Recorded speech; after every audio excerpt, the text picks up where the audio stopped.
내 아들 돈이 껌값인 줄 알아? 친정 부모님께 몰래 10만 원을 붙였다가 시어머니에게 길 한복판에서 뺨을 맞았습니다. 내 아들 돈이 네 집게 이름인 줄 알아? 저는 조용히 방으로 들어가 50억 원짜리 통장을 들고 나와 이혼 서류를 내밀었습니다. 푹푹 찌는 듯한 여름의 열기가 경기도 안산의 작은 골목에 위치한 집을 감쌌습니다. 하지만 답답한 공기는 날씨 때문이 아니라 그 안에 있는 사람들 때문이었습니다. 남편 민준이 땀으로 셔츠 등을 흠뻑 적신 채 집으로 돌아왔습니다.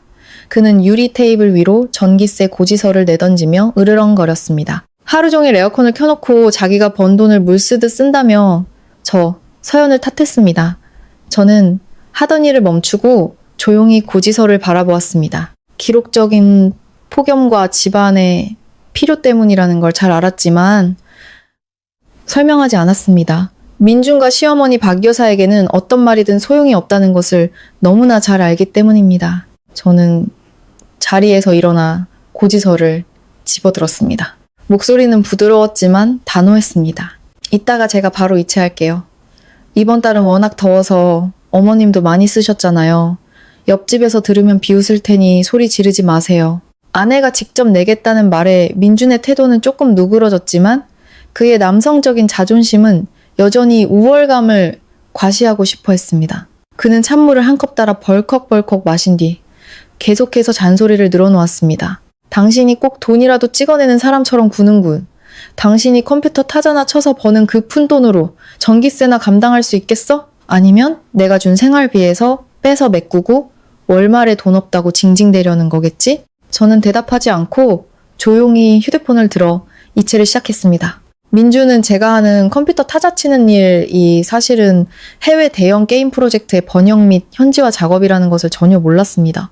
매달 제 수입은 그의 영업팀장 월급의 5배, 많게는 10배에 달했습니다. 하지만 저는 그 사실을 철저히 숨겼습니다. 남편과 시댁 식구들의 헛된 자존심과 의존적인 성향을 너무나 잘 알고 있었기 때문입니다. 지난 3년간 이 집의 생활비 80%는 모두 제 돈으로 충당되었습니다. 전기세, 수도세, 인터넷 요금부터 시어머니의 약값까지 모든 것이 남편이 주는 생활비나 제가 가끔 받는 보너스라는 명목 아래 교묘하게 포함되었습니다. 민준이 소파에 털썩 주저앉아 테이블에 다리를 꼬아 올리며 길게 한숨을 내쉬었습니다. 차 또 정비할 때가 됐네. 엔진 오일 갈고 타이어 바꾸고 하면 또 몇십만 원 깨지겠군. 이번 달엔 회사에서 실적 보너스도 깎여서 경제적으로 너무 힘들어. 저는 남편의 의도를 즉시 알아차렸습니다. 또다시 가난을 호소하며 생활비를 줄이려는 속셈이었습니다. 저는 이미 납부 완료된 고지서를 옆으로 치우며 물었습니다. 그럼 이번 달엔 저한테 얼마 주실 건데요? 민주는 잠시 머뭇거리며 제 시선을 피했습니다. 50만 원. 그걸로 알아서 아꼈어. 반찬도 소박하게 하고. 고기 많이 먹어봐야 살만 찌지 좋을 거 하나 없어. 그리고 어머님한테 전기 좀 아껴 쓰시라고 해. 대낮에 불은 왜 그렇게 환하게 켜놓으시는지 몰라. 3명의 성인이 한 달간 살아갈 식비, 전기세, 수도세, 가스비, 각종 양념값을 포함해 50만 원이라니. 이 살인적인 물가 시대에 어처구니 없는 액수였습니다. 하지만 저는 논쟁하지 않았습니다. 민준의 월급과 부수입을 합치면 최소 300만 원은 넘는다는 것을 알았지만 그는 고객 접대를 위한 술값과 성공한 팀장이라는 허울을 유지하기 위한 명품 옷값에 돈을 써야 했습니다. 저는 고개를 끄덕였습니다. 알겠어요. 50만 원이면 50만 원에 맞춰서 먹죠. 대신 식사 때마다 갈비찜이나 스테이크 해달라고 조르지 마세요. 민주는 아내가 살림을 못한다고 쏘아붙이려다 위층에서 내려오는 어머니를 보고 입을 다물었습니다. 박 여사는 꽃무늬 인견 옷을 입고 손에는 부채를 든 채였습니다. 집안에는 천장 선풍기가 가장 세게 돌아가고 있었음에도 말입니다. 그녀는 아들을 안쓰럽게 바라보았습니다. 아들, 이제 왔니? 왜 이렇게 늦었어? 얼굴이 반쪽이 됐네. 일도 적당히 해. 돈 많이 벌어도 일찍 죽으면 마누라 좋은 일만 시키는 거야. 박 여사는 저를 곁눈질로 쏘아본 뒤 아들 옆에 앉아 어깨를 주물렀습니다. 어머니도 참 제가 이렇게 고생하는 게 다 이 집안을 위해서지 누굴 믿겠어요. 아내는 집구석에 처박혀서 한 달에 푼돈이나 벌어오니 남편한테 아무 도움도 안 되잖아요. 저는 그 말을 하도 많이 들어 감정이 무뎌진 지 오래였습니다. 저는 다시 책상으로 돌아가 길고 복잡한 코드와 영어 대화문을 입력하기 시작했습니다. 키보드 소리가 다시 일정하게 울려 퍼졌습니다. 이 결혼 생활처럼 차갑고 무감각하게 그들 눈에 저는 기생충이었지만 사실은 제가 조용히 비용을 지불하며 유지해온 화려한 껍데기 덕분에 그들이 살아가고 있는 것이었습니다. 민주는 아내의 등을 보며 불쾌감에 휩싸였습니다. 그는 서연의 과묵하고 무뚝뚝한 성격을 싫어했습니다. 처음에는 그녀가 순하고 교양 있으며 평범한 집안 출신이라 결혼했습니다. 자신이 성공을 위해 달리는 동안 든든한 버팀목이 되어줄 거라 생각했습니다. 하지만 함께 살수록 그녀는 몸이 건조하고 세련미라고는 찾아볼 수 없는 여자로 느껴졌습니다. 게다가 하는 일도 변변치 않아 하루 종일 컴퓨터 앞에만 앉아 있으니 남편의 승진에 도움될 만한 사회적 관계도 전무했습니다. 박 여사는 며느리가 아무 말도 하지 않자 기세등등해졌습니다. 민준이 말이 맞아. 네가 알아서 지출 좀 줄여.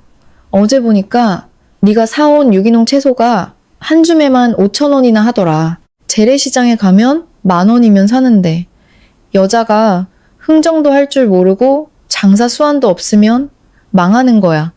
그렇게 돈을 헤프게 쓰고 나중엔 남편 등골이나 빼먹겠지. 저는 하던 일을 멈추고 분노를 억누르기 위해 깊은 숨을 들이쉬었습니다.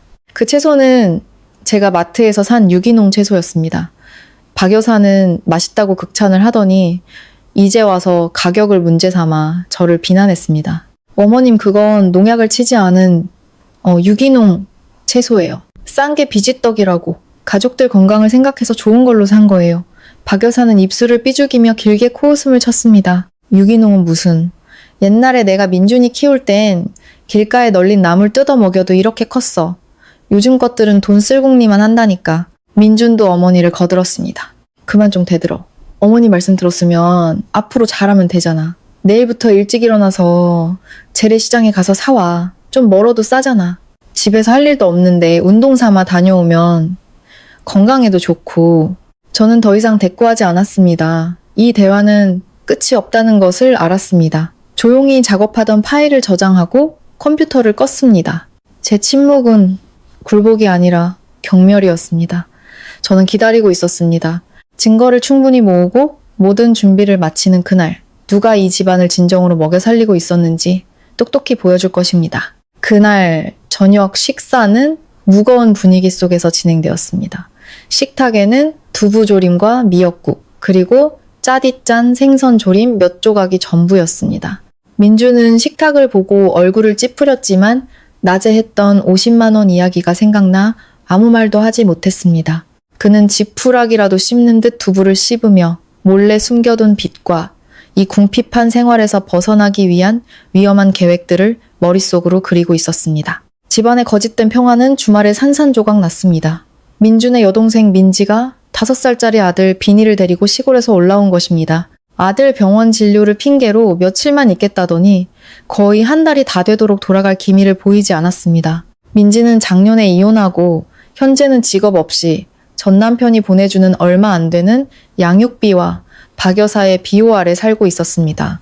민지가 온 이후로 3층 집은 늘 아수라장이었습니다. 비니의 장난감은 거실부터 부엌까지 온 바닥에 널려 있었고 과자 봉지와 맛이 담은 우유값이 값비싼 소파 위를 뒹굴었습니다. 제가 번역 원고를 납품하고 집에 돌아왔을 때 눈앞에 펼쳐진 거는 전쟁터 같은 광경이었습니다. 민지는 소파에 길게 누워 한 손으로는 스마트폰을, 다른 한 손으로는 과자를 집어먹고 있었습니다. 아들이 크레용으로 거실 벽에 낙서를 하고 있는데도 못 본 척 했습니다. 저는 미간을 찌푸리며 간신히 평정심을 유지했습니다. 아가씨, 비니 좀 잘 봐줘요. 벽에 낙서하면 안 되잖아요. 연초에 제가 새로 페인트 칠한 건데. 민지는 눈을 치켜떴지만 일어나지는 않았습니다. 그녀는 콧소리를 내며 말했습니다. 어머, 겨우 낙서 몇 개 가지고 뭘 그래요. 애들은 원래 창의력을 발휘하게 해줘야죠. 언니는 꼭 노처녀 히스테리처럼 구니까 비니가 가까이 오질 않잖아요. 부엌에서 무언가를 하던 박 여사가 딸의 목소리를 듣고 국자를 든 채 달려 나왔습니다. 애가 뭘 안다 그러니? 벽 좀 더러워지면 다시 칠하면 되지. 형님이라는 사람이 조카한테 너무 야박하게 구는 거 아니야? 저는 한숨을 쉬며 바닥에 널린 장난감을 주워 담았습니다. 이 두 여자에게 이성적인 대화는 불가능하다는 것을 알았습니다. 그날 저녁, 온 가족이 둘러앉아 TV를 보고 있었습니다. 43인치 TV는 아직 멀쩡했지만 민지가 갑자기 한숨을 쉬며 불평했습니다. 엄마, 우리 집 TV 너무 작지 않아? 드라마 보는데 화면이 요만해서는 볼맛이 안 나. 저번에 친구 집에 갔더니 65인치 커브드 TV를 새로 샀던데 보는데 진짜 죽여주더라. 이를 쑤시던 민준도 동생의 말에 고개를 끄덕였습니다. 이거 산지도 5년은 됐으니 좀 구식이긴 하지. 민지는 오빠가 동조하자 눈을 빛내며 다가가 애교를 부렸습니다. 오빠, 새 TV로 바꿔줘. 요즘엔 다들 큰 화면에 인터넷 연결되는 스마트 TV 쓴단 말이야. 큰 거 사서 엄마 트로트 방송도 시원하게 보시게 하고 비니도 만화 볼 때 눈이 덜 나빠지잖아. 박 여사는 고개를 끄덕였습니다. 그래, 아들아. 엄마가 요즘 눈이 침침해서 저 작은 걸로는 눈이 아파. 하나 새로 사자. 거실의 얼굴인데 손님들이 와서 큰 TV를 보면은 집이 더 훤해 보이지. 민주는 허세가 발동해 무릎을 탁 쳤습니다. 좋아, 내일 당장 알아보지. 별거 아니야. 하지만 그 순간 그의 얼굴에서 미소가 굳었습니다. 지갑에 몇만 원밖에 없다는 사실이 떠올랐기 때문입니다. 신용카드는 지난주 친구들과의 술값으로 한도를 거의 다 채웠고 월급날은 아직 멀었습니다. 그는 슬쩍 저를 쳐다보며 눈치를 주었습니다. 서연아, 당신 혹시 모아둔 비상금 같은 거 없어? 한 200만 원만 빼서 어머니랑 민지 편하게 보시게 TV 하나 사자. 요 TV는 우리 안방에 갖다 놓고. 과일을 깎던 저는 남편의 말에 손을 멈췄습니다. 저는 고개를 들어 민준의 눈을 똑바로 쳐다보았습니다. 비상금이 어딨어요? 당신이 주는 돈은 매달 생활비로 빠듯하고 모자랄 때도 있는데 요즘엔 저도 일이 줄어서 TV 살 돈 200만 원은 없어요. 민주는 어머니와 동생 앞에서 창피를 당하자 얼굴이 붉어졌습니다. 그는 목소리를 높였습니다. 맨날 없다는 소리 좀 그만해. 당신은 집에서 일하니까 교통비도 안 들고 옷 살 일도 없는데 돈 한 푼 못 모았다는 게 말이 돼? 시댁 식구들한테 그렇게 인색하게 굴 거야? 민지가 입술을 삐죽이며 기름을 부었습니다. 언니는 분명 돈 모아서 친정에 보내는 거 아니에요? 여자들이 원래 돈 생기면 친정부터 챙기잖아요. 시댁에는 이쑤시개 하나도 아까워하면서. 민지의 말은 박 여사의 마음에 불을 질렀습니다. 그녀는 테이블을 내리쳤습니다. 그것 봐. 내가 그럴 줄 알았어. 은혜를 원수로 갚는구나. 이 집에서 너한테 못해준 게 뭐가 있다고? 동생이랑 늙은 시어미한테 그렇게 돈 한 푼 쓰는 걸 아까워해? 저는 과일 접시를 테이블에 내려놓았습니다. 도자기와 유리가 부딪히는 소리가 날카롭게 울렸습니다. 다시 한번 말씀드리지만 돈 없어요. TV는 아직 멀쩡하니까 바꿀 필요 없고요. 아가씨가 큰 화면으로 보고 싶으면 직접 돈 주고 사시든가 아가씨 집에 있는 TV를 가져와서 보세요. 말을 마친 저는 자리에서 일어나 방으로 올라가 버렸습니다. 뒤에서는 민지의 악쓰는 소리와 박 여사의 한숨 소리가 들렸습니다. 방에 올라온 저는 피곤한 몸을 이끌고 화장대 앞에 앉았습니다. 긴장을 풀기 위해 영양크림이라도 발라야 했습니다. 하지만 지난주에 새로 산 에스티로더 세럼이 있어야 할 자리는 텅 비어 있었습니다. 서랍과 가방을 다 뒤져도 보이지 않았습니다. 30만 원 가까이 하는 비싼 세럼이었습니다. 큰 프로젝트를 마친 기념으로 제 자신에게 준 선물이었습니다. 불길한 예감에 저는 일어나 민지가 머무는 손님 방으로 향했습니다. 방문은 살짝 열려 있었습니다. 문을 밀고 들어가자 민지가 거울 앞에 앉아 제 세럼을 얼굴에 아무렇게나 쳐바르고 있었습니다. 제가 다가가 차가운 목소리로 물었습니다. 아가씨, 왜 언니 방에 함부로 들어가서 물건을 가져와요? 민지는 깜짝 놀라 돌아봤지만 부끄러워하기는커녕 오히려 얼굴을 빳빳이 들었습니다. 언니, 화장대에 뭐가 너무 많길래 한번 써보는 게 뭐 그리 대수라고 그래요. 저는 민지의 손에서 세럼병을 빼앗았습니다. 30ml짜리 병이 벌써 절반이나 비어 있었습니다. 민지는 마치 젓과 크림처럼 온몸에 바른 모양이었습니다. 이건 빌리는 게 아니라 도둑질이에요. 아가씨도 이제 애 엄마인데 남의 물건을 쓰려면 허락부터 구해야죠. 그렇게 손버릇이 나빠서 어떡해요. 전곡을 찔린 민지는 펄쩍 뛰며 소리쳤습니다. 엄마, 오빠, 언니가 나보고 도둑이래. 세상에 얼굴에 크림 좀 발랐다고 나를 이렇게 모욕해요. 박 여사와 민준이 허둥지둥 달려왔습니다. 민지는 울며불며 저를 손가락질했습니다. 화장대에 굴러다니길래 안 쓰는 건 줄 알고 좀 발랐는데 언니가 나보고 도둑이래요. 손버릇이 나쁘대요. 오빠 안에 좀 봐. 우리가 가난하다고 무시하고 내가 화장품 살 돈도 없는 줄 아나 봐. 민주는 제 손에 들린 세럼 병과 울고 있는 동생을 번갈아 보았습니다. 그의 자존심과 가부장적인 분노가 다시 치솟았습니다. 그가 저에게 소리쳤습니다. 당신 지금 뭐 하는 거야? 겨우 화장품 몇 푼짜리 가지고 동생한테 소란이야? 당신이 형님 맞아? 저는 제 앞에 있는 세 사람의 똑같은 얼굴을 보며 마음이 완전히 차가워졌습니다.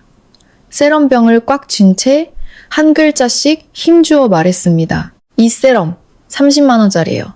몇 푼짜리가 아니라고요. 그리고 중요한 건 개념 문제예요.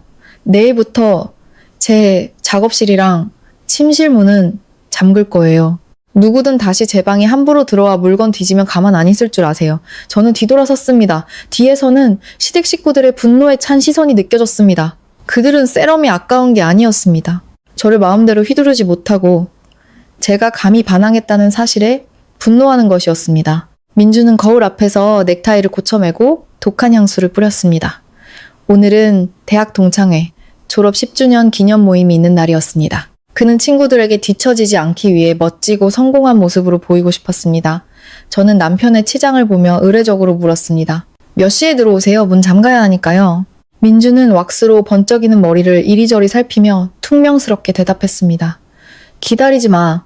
술 취하면 친구 집에서 자고 올 수도 있으니까 먼저 자. 동창회는 강변의 고급 레스토랑에서 열렸습니다.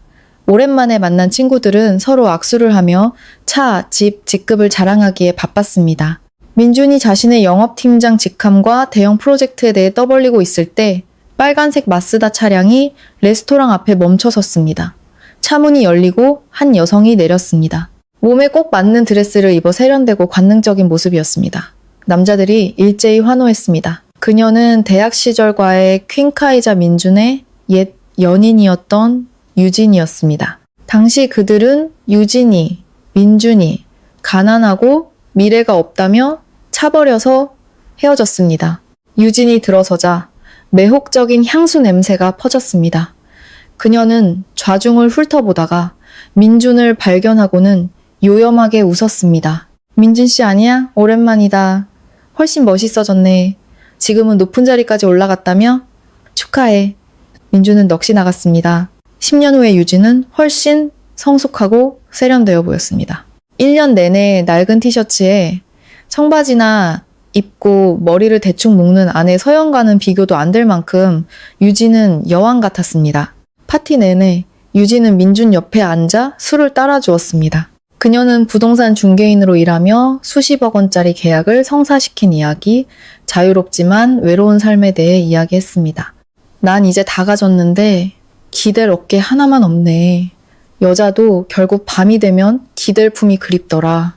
민주는 술과 달콤한 말에 취해 하소연을 시작했습니다.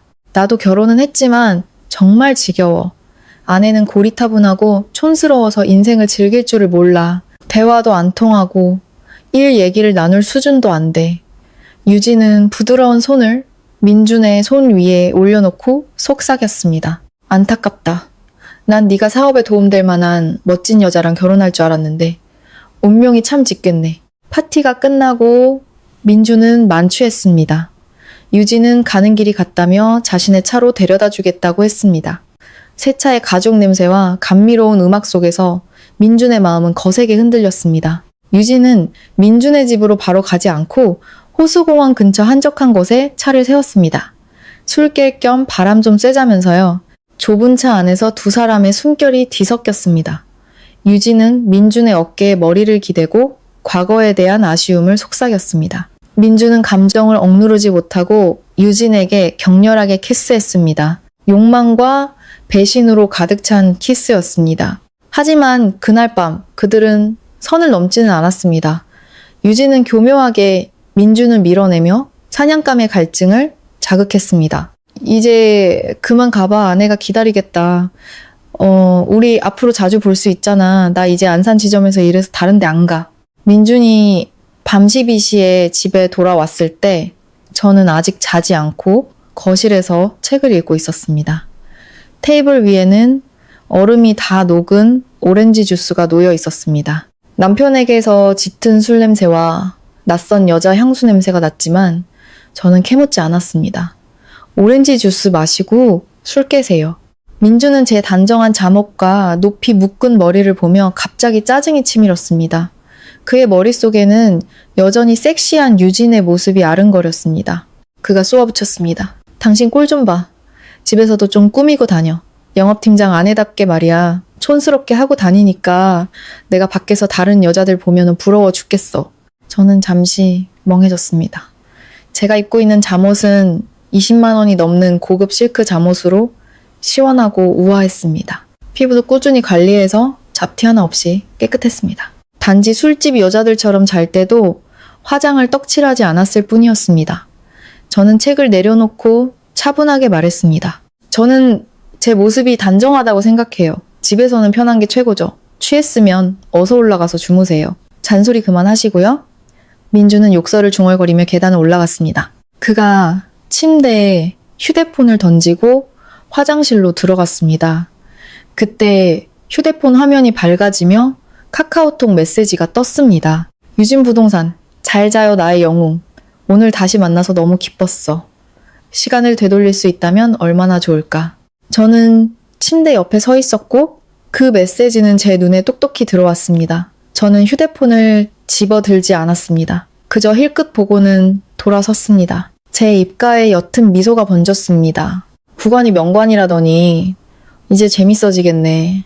저는 질투를 느끼지 않았습니다. 지금 제 마음속에 있는 유일한 감정은 경멸과 제 퇴로를 위한 냉정한 계산뿐이었습니다. 민준이 감히 배신한다면 저는 한치의 미련도 없이 그를 보내줄 것입니다. 민준과 유진의 부적절한 관계는 은밀한 메시지와 점심시간의 밀회를 통해 빠르게 진전되었습니다. 유진은 연인의 역할을 넘어 민준에게 일확천금의 기회에 대해 속삭이기 시작했습니다. 어느 날 오후 카페에서 유진은 민준에게 휴대폰 화면을 보여주었습니다.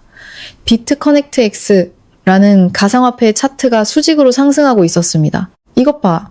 내가 지난주에 2억 넣었는데 벌써 30%나 올랐어. 내 친구들은 다 이걸로 집 사고 차 샀다니까. 민준은 춤추는 숫자들을 보며 눈을 빛냈습니다. 그렇게 돈이 잘 벌린다고? 근데 난 이런 거 하나도 모르는데? 유진은 웃으며 민준의 손을 쓰다듬었습니다. 내가 있잖아. 걱정 마. 내가 다 알려줄게. 우리 오빠가 이 거래소 개발팀에 있어서 내부 정보도 확실해. 곧 국제시장에 상장하면 가격이 5배, 10배는 뛸 거야. 지금 안 들어가면 인생 역전의 기회를 놓치는 거라고. 남자는 배짱이 있어야 돈을 버는 거야. 그래야 미래를 책임질 수 있지. 그 말은 민준의 아픈 곳을 정확히 찔렀습니다. 그는 아내에게 돈을 탓쓰는 생활과 무시당하는 것에 신물이 나 있었습니다. 그는 많은 돈을 벌어 서연의 얼굴에 던져주고 자신이 이 집안의 기둥이라는 것을 증명하고 싶었습니다. 유진에게도 어울리는 남자가 되고 싶었습니다. 하지만 돈이 어디 있단 말인가? 통장은 서연이 가지고 있고 월급은 그달그달 써버렸습니다. 은행 대출은 절차가 복잡했습니다. 유진은 민준의 생각을 읽기라도 한 듯 제안했습니다. 자금이 부족하면 내가 사채 쓰는 곳 알려줄게. 이자가 좀 비싸긴 한데 우리처럼 단타로 치고 빠지면 금방 갚을 수 있어. 우리가 벌 돈에 비하면 이자는 푼돈이지. 돈과 미인의 유혹에 눈이 먼 민준은 큰 결심을 했습니다. 그는 유진의 소개로 사채업자에게 5억 원을 빌렸습니다. 그리고 그 돈 전부를 유진이 지정한 가상화폐 거래소 계좌에 입금했습니다. 처음 며칠간 민준의 계좌 잔고는 무섭게 불어났습니다.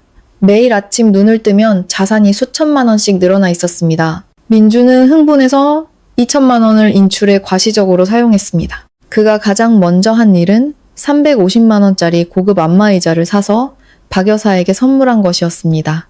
거대한 안마의자가 거실 한가운데에 떡하니 자리 잡았습니다. 박 여사는 의자에 앉아 눈을 감고 진동을 즐기며 행복해했습니다. 그녀는 이웃들에게 자랑했습니다. 이것들 좀 봐. 우리 아들이 이렇게 효자야. 돈을 많이 벌었다고 엄마한테 몇백만 원짜리 의자를 턱 사주잖아. 푼돈에 벌벌 떠는 누구랑은 다르지. 그녀는 집을 청소하던 저를 쏘아보았습니다. 민주는 주머니에 손을 꽂은 채 거만하게 말했습니다. 어머니 마음껏 쓰세요. 갖고 싶은 거 있으면 뭐든 사드릴게요. 제가 요즘 재테크를 시작했는데 돈이 굴러 들어오네요. 월급 몇 푼이나 컴퓨터 두드리는 일로는 언제 출세하겠어요? 저는 안마의자와 민준의 흥분한 태도를 보며 의심이 들었습니다. 저는 IT 업계에서 일하며 최근 유행하는 가상화폐 사기 수법에 대해 잘 알고 있었습니다. 그날 밤 방에서 제가 물었습니다. 민준 씨, 그 의자 살 돈 어디서 났어요? 그리고 무슨 투자기에 그렇게 수익이 빨리 나요? 요즘 사기 거래소가 많다는데 조심해야 해요. 근데 수법이 아주 교묘하대요. 민준은 휴대폰으로 차트를 보다가 제 말에 버럭 화를 냈습니다. 입 좀 다물어. 남편이 돈 버는 게 배 아파? 여자가 4차 산업에 대해 뭘 안다고 가르치려 들어? 난 전문가한테 자문 받고 투자하는 거야. 내 친구들도 다 이걸로 부자 됐어. 집구석에만 있으니 뭘 알겠어. 제가 경고했습니다. 진심으로 하는 말이에요. 세상에 공짜 점심은 없어요. 괜히 빚내서 투자했다가 다 날리면 아무도 못 구해줘요. 민주는 눈을 부릅뜨고 저를 손가락질했습니다. 당신 지금 남편 저주하는 거야? 돈은 내가 벌고 빚도 내가 져. 당신 밥그릇에는 영향 없으니까 잔소리 좀 그만해. 저는 침묵했습니다. 경고했지만 그는 듣지 않았습니다. 무지의 탐욕과 허영심이 더해지면 파멸은 순식간이었습니다. 저는 민준의 끝이 머지 않았음을 직감했습니다. 조용히 개인 금고를 열어 집문서와 통장을 다시 확인했습니다. 다가올 폭풍에 대비해야 했습니다. 그 사이 민준은 여전히 억만장자의 꿈에 빠져 유진의 말만 믿고 있었습니다. 그는 인생을 바꿀 마지막 한 방을 위해 더 많은 돈을 끌어모을 궁리를 했습니다. 그가 보고 있는 파란색 차트가 사냥감을 덫으로 유인하기 위해 조작된 가짜 숫자라는 사실을 까맣게 모른 채 말입니다. 아침에 정적을 깨고 전화벨이 요란하게 울렸습니다. 업무 메일을 확인하던 저는 화면에 뜬 엄마라는 이름에 불길한 예감이 들었습니다. 서둘러 전화를 받자 수학이 넘어 어머니의 목소리가 두려움에 떨리고 있었습니다. 서연아, 아빠가 다치셨어. 닭장 지붕을 고치다가 미끄러져서 시멘트 바닥으로 떨어지셨단다. 의사가 대퇴골이 부러져서 급하게 수술해야 한대. 빨리 좀 와주렴. 아빠가 너무 아파하면서 내 이름만 부르셔. 저는 그 소식에 다리에 힘이 풀려 휴대폰을 놓칠 뻔했습니다. 아버지는 원래 관절이 좋지 않으셨는데 이렇게 높은 곳에서 떨어지셨으니 얼마나 고통스러우실까. 저는 어머니를 안심시킨 뒤 전화를 끊고 시어머니께 허락을 받기 위해 아래층으로 달려갔습니다. 박 여사는 거실에서 한가롭게 차를 마시며 건강 프로그램을 시청하고 있었습니다. 제가 허둥지둥 내려오자 그녀는 미간을 찌푸리며 쏘아붙였습니다. 뭐 하는 짓이야? 귀신이라도 쫓아오나? 이 집이 시장 바닥인 줄 알아? 저는 초조함을 누르며 조심스럽게 말했습니다. 어머님, 방금 친정엄마한테서 전화가 왔는데 아버지가 넘어져서 다리가 부러지셨대요. 급하게 수술해야 한다고 해서요. 며칠만 친정에 다녀오게 허락해주세요. 박 여사는 찻잔을 탁 소리나게 내려놓으며 저를 황당하다는 듯 쳐다보았습니다. 친정에 간다고? 모레가 무슨 날인지는 알고 하는 소리니? 저는 잠시 멍해졌습니다. 네? 모레요? 박 여사는 입술을 삐죽이며 비꼬았습니다. 그것 봐. 이 집 며느리라는 게 증조할아버지 제삿날도 잊어버리고 모레가 민준이 증조할아버지 제삿날이잖아. 손님은 안 모셔도 집안 대청소하고 제사상 준비하는 건 자손의 도리야. 일하기 싫어서 아비 핑계 대는 거 아니야? 저는 목이 메어 설명했습니다. 일하기 싫은 게 아니에요. 아버지가 정말 심하게 다치셔서 수술하셔야 해요. 엄마 혼자서는 감당하기 힘드실 거예요. 오늘하고 내일만 다녀오고 제삿날 아침 일찍 올라와서 어머님 도울게요. 박 여사는 단호하게 손을 내저었습니다. 안 돼. 다리 부러졌다고 바로 죽는 것도 아닌데 뭘 그리 호들갑이야. 시골에 너희 친척들 많잖아. 네가 가봤자 돈만 쓰고 무슨 도움이 되겠어? 집안은 먼지투성이에 거미줄까지 쳤는데 3층부터 1층까지 싹 다 청소해. 핑계 댈 생각 마. 저는 차갑기 그지없는 시어머니를 보며 가슴이 찢어지는 듯 했습니다. 애원해도 소용없다는 것을 알았습니다. 그때 민준이 위층에서 내려왔습니다. 그의 시선은 여전히 가상 앞에 시세에 고정되어 있었습니다. 제가 남편에게 희망을 걸고 말했습니다. 민준 씨, 아버지가 다리가 부러지셨대요. 저 좀 데려다 주거나 어머니께 말씀 좀 잘해주세요. 민준은 고개를 들었습니다. 그의 얼굴에는 무관심이 가득했습니다. 다리 부러진 거 가지고 뭘 그렇게 호들갑이야? 어머니 말씀이 맞아. 집안일이 산더미인데 당신이 가면 누가 해? 사람 쓰면 돈 들고 모르는 사람한테 어떻게 집을 맡겨. 시댁일부터 잘 챙겨. 나중에 시간 나면 데려다 줄게. 저는 그 자리에 얼어붙었습니다. 장인이 병원에 누워있는데 사위라는 사람은 안부 한마디 없이 집 청소 걱정만 했습니다. 억울함에 숨이 막혔습니다. 저는 더 이상 아무 말도 하지 않고 조용히 방으로 올라갔습니다. 아버지를 뵈러 갈 순 없었지만 어머니가 병원비로 고생하시게 둘 수는 없었습니다. 저는 은행 앱을 켜서 친정엄마에게 1,000만 원을 이체했습니다. 내용에는 딸이 부모님께라고만 짧게 적었습니다. 그리고 어머니께는 거짓말을 했습니다. 엄마, 회사에 급한 프로젝트가 생겨서 바로 못 내려가요. 1,000만 원 보냈으니 병원비 내시고 아버지 보양식 좀 사드려요. 사람 써서 간병하고 돈 아끼지 마세요.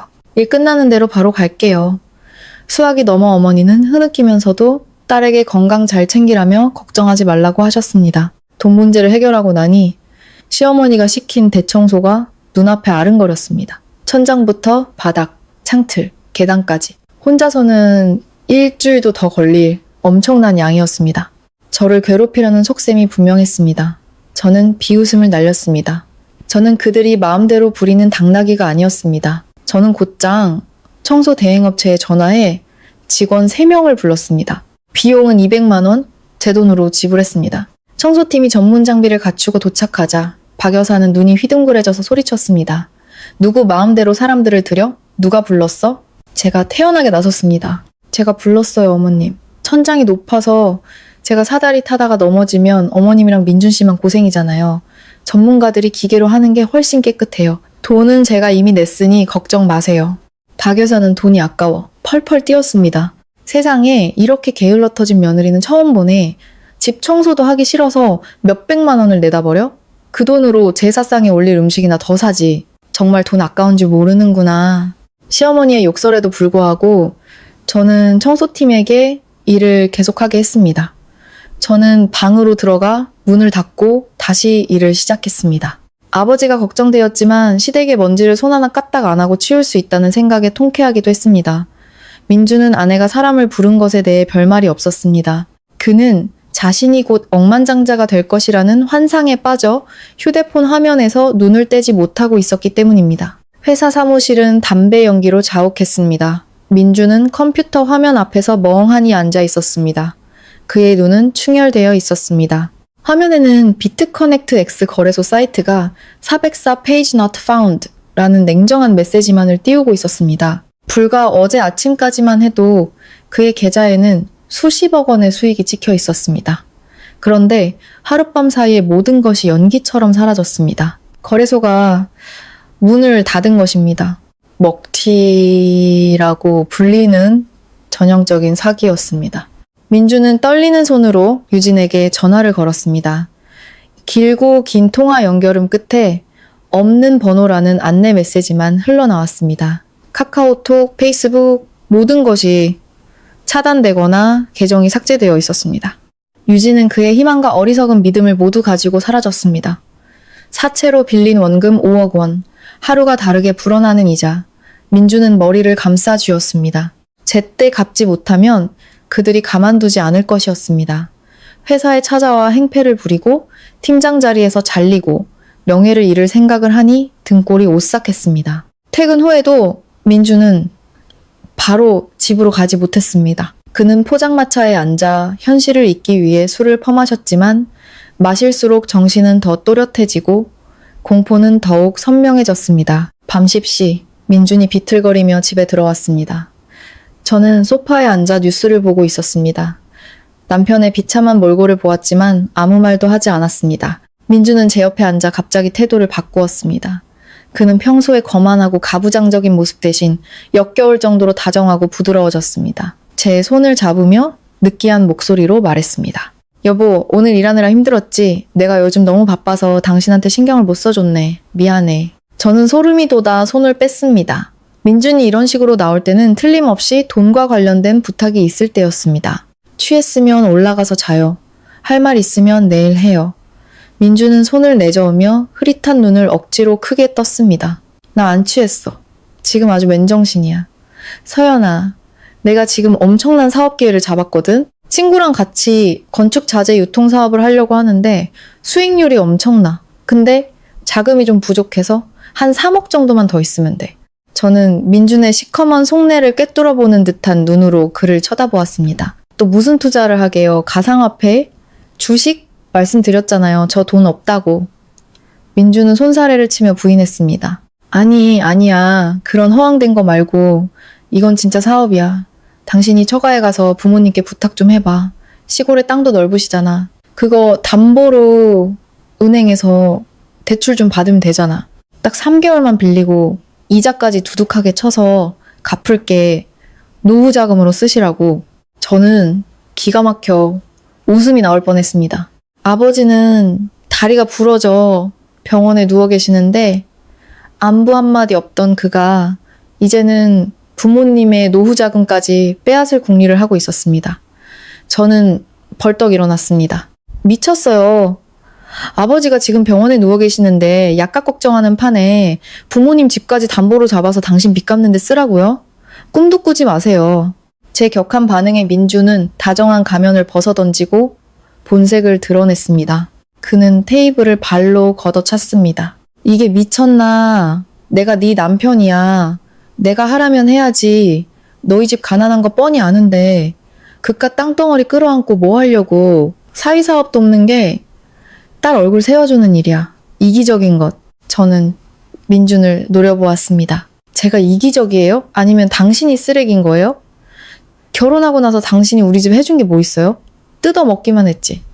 단돈 10원도 못 빌려줘요. 당신이 사업을 말아먹었든 빚을 졌든 당신이 알아서 해결해요. 시끄러운 말다툼 소리에 박 여사와 민지가 위층에서 내려왔습니다. 박 여사는 아들이 얼굴이 시뻘개진 것을 보고는 무조건 아들 편을 들었습니다. 무슨 일이야? 밤중에 잠도 못 자게? 민준이 저를 손가락질하며 일러 바쳤습니다. 엄마, 이것 좀 봐요. 내가 사업 자금 좀 빌려달라고 했더니 나보고 쓰레기래요. 사위 돕느니 땅을 썩히겠대요. 그 말을 들은 박 여사는 펄쩍 뛰었습니다. 이런 대먹지 못한 것. 남편이 어려울 때 돕지는 못할 망정. 너희 집은 정말 상종 못할 집안이구나. 민준이가 너랑 결혼해준 것만으로도 감지덕지 해야지 어디서 큰 소리야. 저는 저를 공격하는 세 사람을 보며 이 가족에 대한 혐오감이 치밀어 올랐습니다. 말씀 조심하세요, 어머님. 누가 누구 덕에 사는지 아직 모르시나 보네요. 저는 제 부모님 집까지 팔아서 당신 아들 허황된 꿈에 투자할 책임 없어요. 말을 마친 저는 방으로 올라가 문을 잠가버렸습니다. 밖에서는 박 여사의 욕설과 민준이 물건을 부수는 소리가 요란하게 들렸습니다. 저는 문에 등을 기댄 채 앉았습니다. 눈물은 나지 않았습니다. 오직 이혼에 대한 결심만이 더욱 굳건해졌습니다.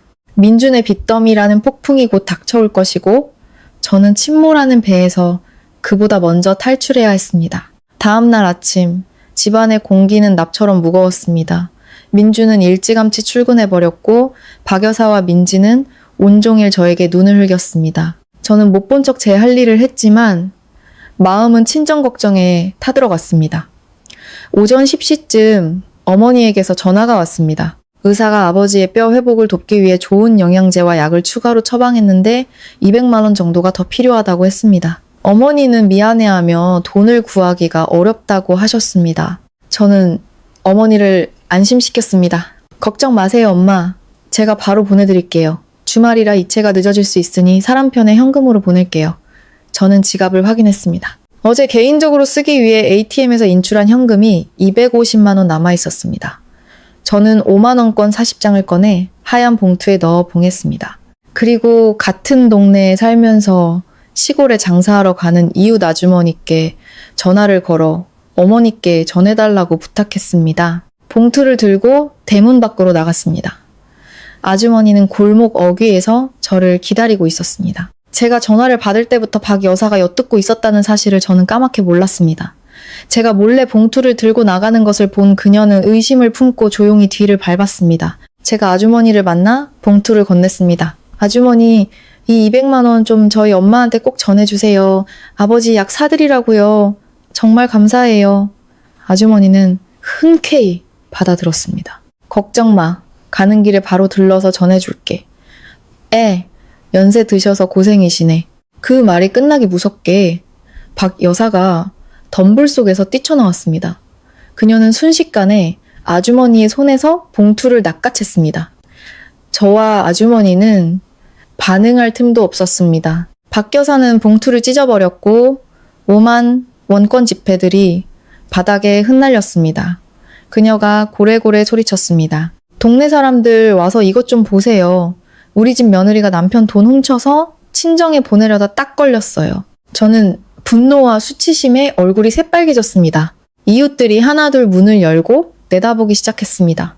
저는 급히 돈을 주우려 했지만 박 여사가 돈을 발로 밟고는 저를 노려보았습니다. 어디서 발뺌이야?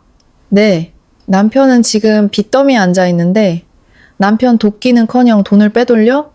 네가 집에서 빌부터 사는데 이 큰 돈이 어디서 났겠어? 민준이 돈 훔친 거지. 아주머니가 나서서 해명하려 했습니다. 사부인, 오해하시는 거예요. 서연이가 아버지 약값으로 보내는 돈이에요. 겨우 200만 원 가지고 뭘 그렇게 소란을 피우세요? 박 여사는 아주머니에게까지 소리쳤습니다. 당신은 빠져. 당신도 한패지. 200만 원이 돈 아니야? 그 돈으로 할 수 있는 게 얼마나 많은데 이 여자는 남의 집 귀한 아들 등골 빼먹는 년이야. 온 동네에 이 여자의 진짜 얼굴을 알려야겠어. 저는 박 여사의 발을 밀치고 흙 묻은 돈을 주워 털었습니다. 그리고 똑바로 서서 불타는 눈으로 그녀를 쏘아보았습니다. 제 인내심은 한계에 달했습니다.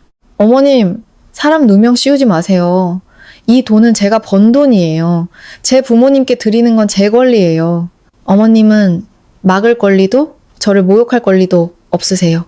이웃들 앞에서 며느리가 대들자 박 여사는 더욱 이성을 잃었습니다. 그녀는 제 머리채를 잡았습니다. 이게 어디서 대들어. 대먹지 못한 년, 내가 오늘 너를 가르쳐주마. 이웃들이 달려와 박 여사를 말렸습니다. 저는 머리카락이 헝클어지고 옷이 흐트러졌지만 울지 않았습니다.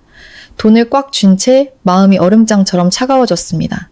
시어머니와 며느리의 정, 부부의 정은 이 순간 완전히 끝났습니다. 그날 오후 집안의 공기는 칼로 베일 듯 날카로웠습니다. 박 여사는 거실 한가운데 앉아 머리를 풀어헤치고 억울하다며 울고불고 난리를 쳤습니다. 민지는 옆에서 어머니의 다리를 주무르며 저를 쏘아보았습니다. 저는 맞은편에 앉아 아무런 표정 없이 그들을 바라보았습니다. 저는 이 마지막 연극을 위한 준비를 마친 상태였습니다. 철문이 삐걱거리며 열리고 민준이 들어왔습니다. 그는 빛 독촉에 시달리다 막 돌아온 참이었습니다. 집에 들어서자마자 어머니가 울고 있고 아내는 냉담한 것을 보고 소리쳤습니다. 또 무슨 일이야? 피곤해 죽겠는데 이 집은 왜 맨날 초상집 같아? 박 여사는 아들이 돌아오자 더 크게 울며 저를 손가락질했습니다. 민준아, 네 마누라가 한 짓 좀 봐라. 네 돈 훔쳐서 이웃 여자 편에 시골로 보내려다 나한테 딱 걸렸어. 그랬더니 나를 밀치고 때리기까지 했어. 동네 사람들 앞에서. 이게 무슨 망신이야. 민준은 돈과 도둑질이라는 말에 피가 거꾸로 솟았습니다. 돈 때문에 궁지에 몰려있던 그는 아내가 다른 사람에게 돈을 줬다는 소리에 이성을 잃었습니다. 자초지종을 묻지도 않고 그는 제 앞으로 다가와 으르렁거렸습니다. 내 돈 훔쳤어? 돈 어딨어? 당장 내놔. 저는 고개를 들어 침착하게 대답했습니다. 당신 돈 안 훔쳤어요. 내 통장에서 인출한 내 돈이에요. 아버지 약값으로 200만 원 보낸 것 뿐인데 왜 그렇게 난리예요? 제 대꾸와 어머니의 부추김에 민준의 이성은 완전히 날아갔습니다. 200만 원도 내 피 같은 돈이야. 너는 집에서 빌부터 사는 주제에 네가 쓰는 돈은 다 내가 준 거야. 감히 내 돈으로 네 집 구석을 먹여 살려? 말이 끝나기 무섭게 민준의 손이 제 뺨으로 날아왔습니다. 짝 귀가 먹먹할 정도의 소리가 울렸습니다. 저는 피하지 않고 그 뺨을 고스란히 맞았습니다. 뺨이 불타는 듯 했고 입술이 터져 피가 흘렀습니다.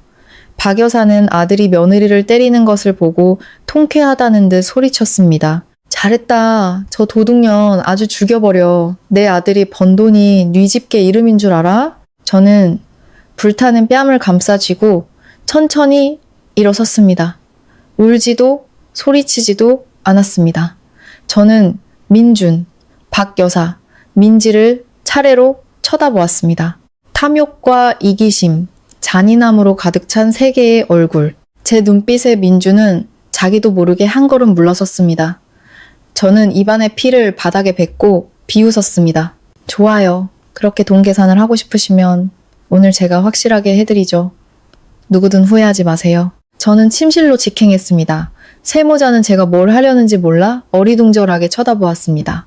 잠시 후 저는 두꺼운 서류 뭉치와 파란색 통장을 들고 나왔습니다. 그리고 모든 것을 유리 테이블 위로 내던졌습니다. 저는 통장을 가리키며 또렷하게 말했습니다. 눈 똑바로 뜨고 잘 보세요. 그 200만 원 제게는 정말 푼돈 맞아요. 그리고 여기 제 이름 도서연으로 된 50억 원짜리 예금 통장이에요. 이건 제가 결혼 전후로 죽어라 일해서 모은 돈이고 외할머니가 물려주신 유산이에요. 당신 아들과는 단 1원도 상관없는 제 개인 재산이라고요. 민준과 박 여사는 그 자리에 얼어붙었습니다. 박 여사는 황급히 통장을 집어들었습니다. 50억 원이라는 숫자가 선명하게 찍혀 있었습니다. 그녀는 눈을 몇 번이고 비볐습니다. 저는 다른 서류 뭉치를 꺼내 테이블에 던졌습니다. 그리고 이건 제 월급 명세서예요. 해외 기업에서 매달 평균사 0달러씩 받은대요. 이제 눈 똑바로 뜨고 보세요. 누가 이 집의 기생충인지. 지난 3년간 전기세, 수도세, 식비, 어머님 약값, TV, 냉장고 80%는 다 제 돈으로 냈어요. 당신 아들 쥐꼬리만한 월급으로는 바람 피울 돈도 모자랐을 텐데 저를 어떻게 먹여 살렸겠어요. 민주는 월급 명세서를 보고 충격에 휩싸였습니다. 그가 무시했던 아내가 사실은 엄청난 고소득자였던 것입니다. 저는 미리 서명해둔 이혼 서류를 맨 위에 올려놓았습니다. 부부의 정을 생각해서 참고 살려고 했지만 오늘 당신이 날린 뺨 한 대로 그 마지막 정까지 다 달아갔어요. 이혼해요. 서명하세요. 저는 구석에 세워두었던 캐리어를 끌고 나왔습니다. 저는 민준의 새하얗게 질린 얼굴을 똑바로 쳐다보았습니다. 나 갈게요. 이 집은 당신과 어머니 명의니 저는 욕심 없어요. 하지만 내 통장과 계좌에 있는 돈은 모두 내 개인 재산이니 한 푼도 건드릴 생각 마세요. 당신이 끌어들인 빚더미와 함께 행복하게 잘 사시길. 말을 마친 저는 캐리어를 끌고 대문 밖으로 나섰습니다. 골목 어귀에서 기다리고 있던 택시에 올라탔습니다. 저는 단 한 번도 뒤돌아보지 않았습니다. 뒤에서는 박 여사가 소파에 쓰러지고 민주는 넋이 나간 채 서 있었습니다. 이혼 서류가 그의 인생에 내려진 사형 선고처럼 보였습니다. 택시 엔진 소리가 골목 끝으로 사라지고 거실에는 죽음 같은 침묵만이 남았습니다.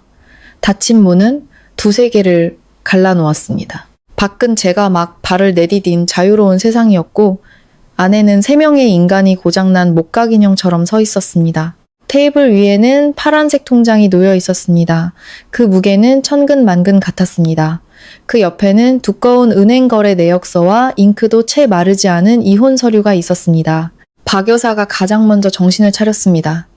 그녀는 통장을 움켜쥐고 위조된 흔적이라도 찾으려는 듯 떨리는 손으로 페이지를 넘겼습니다. 50억 원이라는 숫자와 은행의 붉은 직인이 선명했습니다. 박 여사는 더듬거렸습니다. 민준아, 이거 봐라. 진짜 50억이야. 가짜가 아니야. 민준은 옆에서 핏기 없는 얼굴로 서 있었습니다. 그는 은행거래 내역서를 집어들었습니다. 영어로 된 입금 내역과 4 0달러, $5 같은 숫자들이 매달 꾸준히 서연의 계좌로 들어온 것이 기록되어 있었습니다. 민주는 마른 침을 삼켰습니다. 근데 어떻게 이럴 수가, 쟤는 그냥 집에서 컴퓨터나 두드렸는데 어떻게 우리 회사 사장님보다 월급이 많을 수가 있어. 민지가 탐욕스러운 눈으로 서류를 들여다보았습니다. 오빠, 이름 제대로 봐. 다른 사람 서류 가져와서 우리 속이는 거 아니야? 민주는 굵은 글씨로 인쇄된 계좌, 주인의 이름을 가리켰습니다. 도서연, 주민등록번호와 주소까지 모든 것이 일치했습니다. 진실은 잔인하게 드러났습니다. 그들이 무시하고 기생충이라 불렀던 아내와 며느리가 사실은 평생 만져보지도 못할 재산을 가진 부자였던 것입니다. 박 여사는 통장을 내려놓고 소파에 주저앉았습니다. 후회가 밀려왔지만 이내 탐욕과 이기심이 분노로 바뀌었습니다. 그녀는 테이블을 내리쳤습니다. 괘씸한 년. 그렇게 돈이 많으면서 귀신같이 생겼어. 우리가 힘들게 사는 걸 보면서도 입도 뻥긋 안 했어. 그 돈으로 남자라도 만나려고 했나? 민지도 거들었습니다. 진짜 음흉해요, 엄마. 언니는 다 계산하고 있었던 거야. 어쩐지 생활비는 다 카드로 내더라니. 자기가 돈이 얼마나 있는지 우리한테 숨기려고. 제가 의심했잖아요. 백수면서 어떻게 피부가 저렇게 좋고 비싼 옷을 입겠어요. 오빠 절대 이혼해주면 안 돼. 민주는 이혼 서류를 집어들었습니다. 재산 분할 항목에는 공동재산 없음이라고 명확히 적혀 있었습니다. 민주는 서류를 구겨 던져버렸습니다. 분노와 굴욕감이 뒤섞였습니다. 그는 200만 원 때문에 아내에게 뺨을 날렸고 그 대가로 50억을 가진 아내를 잃었습니다. 그 뺨은 서연의 뺨뿐만 아니라 자신의 인생 역전 기회까지 날려버린 것이었습니다. 민준이 으르렁거렸습니다. 그 여자가 날 속였어. 우리 가족 전부를 속인 거야. 부자면서 남편 빚지는 건 모른 척하고 시어머니가 선풍기 바람 쐬는 동안 자기는 수십억을 갖고 있었다고? 가만 안 둬? 한편 저를 태운 택시는 안산에서 가장 고급스러운 호텔 앞에 멈춰 섰습니다. 저는 로비로 들어가 플래티넘 신용카드와 신분증을 대리석 카운터 위에 올려놓았습니다.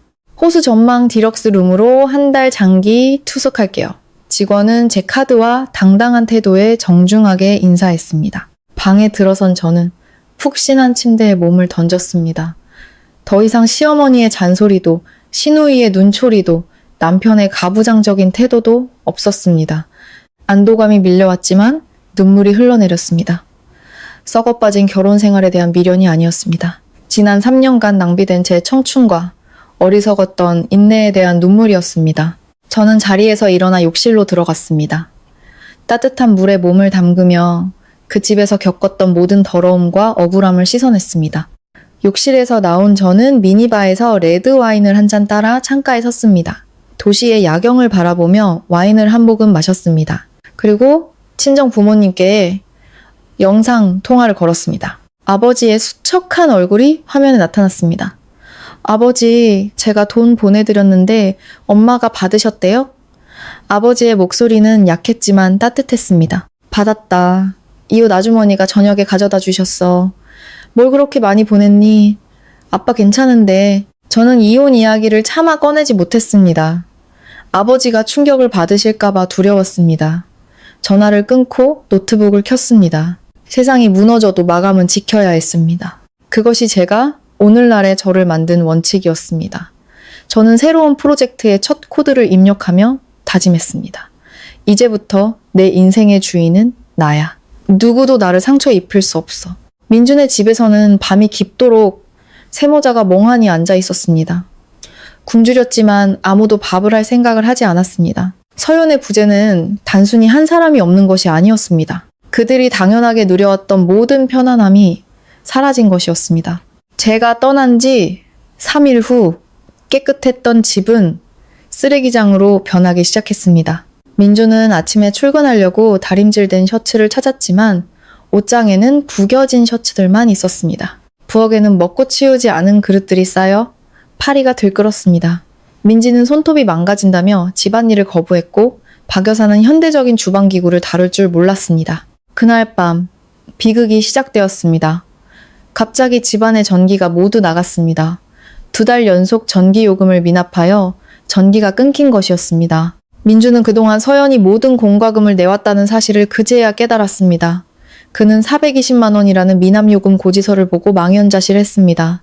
월급날은 멀었고 지갑에는 돈이 없었으며 사채 빚은 머리 위에서 그를 짓누르고 있었습니다. 그날 밤 세 식구는 찜통더위와 모기떼 속에서 잠을 설쳤습니다. 다음 날 민주는 동료에게 돈을 빌려 겨우 전기를 다시 연결했지만 이는 임시방편에 불과했습니다. 서연이 없는 삶은 모든 것이 불편하고 부족했습니다.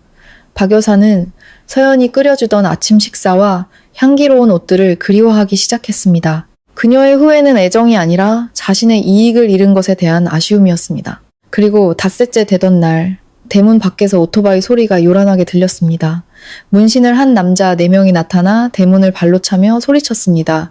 민준이 나와. 그들은 검은 비닐봉지를 집 안으로 던졌습니다. 봉지가 터지며 썩은 김치와 액젓이 마당에 퍼졌고 역한 냄새가 진동했습니다. 이어 빨간 페인트통이 날아와 현관문을 붉게 물들였습니다. 박 여사는 비명을 지르며 그 자리에서 졸도했습니다. 뇌졸중이었습니다. 민주는 이 소식을 듣고 황급히 집으로 달려왔습니다.